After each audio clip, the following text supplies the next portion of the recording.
Éric Janson avec nous, président des Ailes historiques du Rhin. On parle de patrimoine et on parle de beaux avions qui ont fait l'histoire de la France, voire de l'Alsace, Éric. Tout à fait. Si on prend cet avion, ce Moussin, il est lié à l'Alsace notamment par son train d'atterrissage qui a été fait par Messier déjà à l'époque. Messier Bugatti. Mais voilà, Messier Bugatti.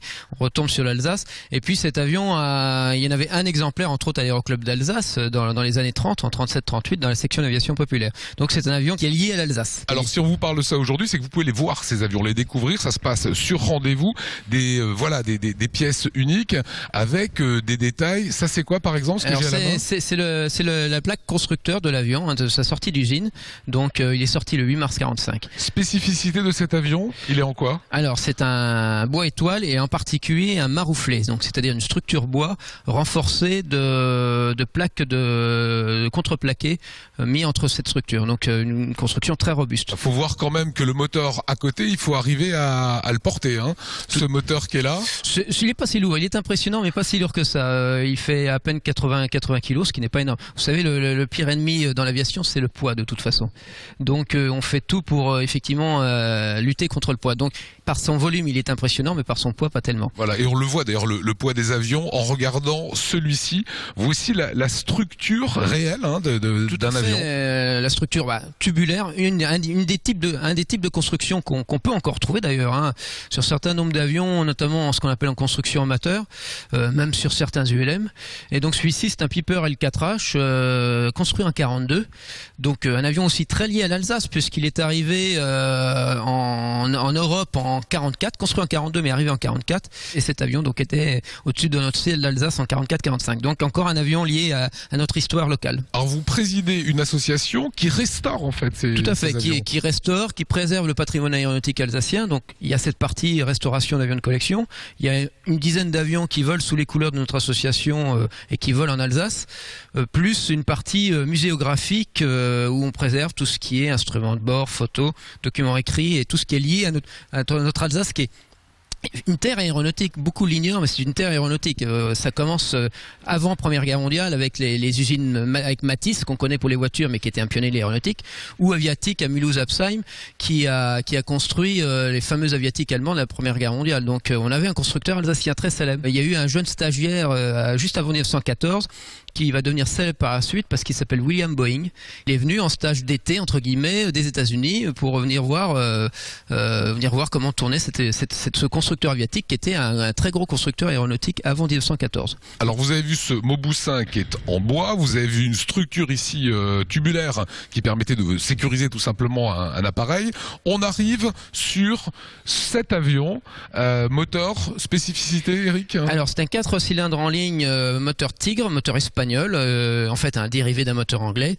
Il fait 145 chevaux et il équipe donc cet avion qui est le Bucher-Hugman, qu'on qualifie parmi nous de Stradivarius du ciel, puisqu'il a des qualités de vol et de construction qui sont exceptionnelles, qu'on n'a pas retrouvées, qu'on ne retrouve pas forcément encore maintenant. C'est une machine qui a été conçue en 1935. Cette machine était tellement exceptionnelle que les derniers exemplaires retirés de service dans les forces aériennes, donc pas au niveau de privé ou d'aéroclub, notamment l'armée de l'air espagnole et l'armée de l'air suisse, les a enlevés de service à la fin des années 60, début des années 70. Donc, alors on le voit, c'est un biplan. Voilà, tout à fait. Première aile, la seconde, c'est le petit bout là qui dépasse juste ici. Voilà. Et je suis très étonné, c'est tout petit en fait, hein. Si on le compare à ce que faisaient les Américains à l'époque, parce qu'on a un Boeing Stearman qui vole à Strasbourg Polygone, pour la même mission, vous avez un avion qui fait le double pratiquement chez les Américains par rapport aux Européens. Voilà, c'est comme les voitures américaines qui étaient énormes par rapport à nos vieilles Peugeot, Panhard, etc. de l'époque. Donc les machines européennes dans cette catégorie, c'est le cas pour le Bucher-Hugman ou pour le Stamp, sont effectivement tout petits, assez étroites, mais on fait corps avec cette machine et on se sent très très à l'aise. Un peu comme un gant, quoi. Voilà, on enfile cet avion un peu comme un gant. Les rôles de chacun ici? Alors là, c'est donc contrairement à ce qu'on pourrait croire, le moniteur ou le pilote de l'arrière. Comme toujours. Les trois avions d'ailleurs que vous avez pu voir, jusqu'à dans la fin des années 30, c'est des machines qui vont se piloter de l'arrière à cause du centrage. À l'avant, il fait quoi? Et à l'avant, quand on met quelqu'un à l'avant, c'est soit un passager, soit un élève pilote. D'accord. Et en temps de guerre? Et en temps de guerre, ça reste un avion d'entraînement, donc il n'y a pas de Ça, c'est un avion d'entraînement. Voilà. Alors, si vous prenez le cas du Mauboussin, qui est aussi un 2 places en tandem, lorsqu'ils ont fait des missions d'observation, la personne qui était à l'avant était donc en mission d'observateur. Alors, je vais vous faire écouter le bruit de la tôle. En fait, c'est pas de la tôle, c'est de la toile. C'est de la toile, tout à fait. C'est incroyable. Hein. C'est du lin, c'est du lin. C'est encore un entoilage à l'ancienne, hein, un entoilage lin. Si vous prenez le piper qu'on a pu apercevoir avant, l'entoilage qu'on aperçoit, c'est du dacron. Donc c'est une toile synthétique, contrairement à cette toile qui elle est naturelle. Quoi. Voilà, là on le voit bien. Voilà, c'est de la toile. On tirait simplement cette toile. Si on enlève ça, on a à peu près la même structure métallique. Voilà. Et alors on vous amène sur l'arrière de cet avion parce qu'il y a également du bois. C'est un vrai travail d'ébénisterie là. Tout à fait. Alors vous avez la moitié du fuselage qui est en tubulaire, mais l'autre partie, l'arrondi si vous voulez, est en bois. C'est vraiment une ébénisterie. C'est vraiment un travail exceptionnel, quoi. C'est un vrai patrimoine alsacien qu'il faut conserver, ça. Tout à fait. C'est un vrai patrimoine alsacien. On est pour l'instant les seuls à faire donc cette partie restauration d'avions, maintien en état de vol d'avions de collection.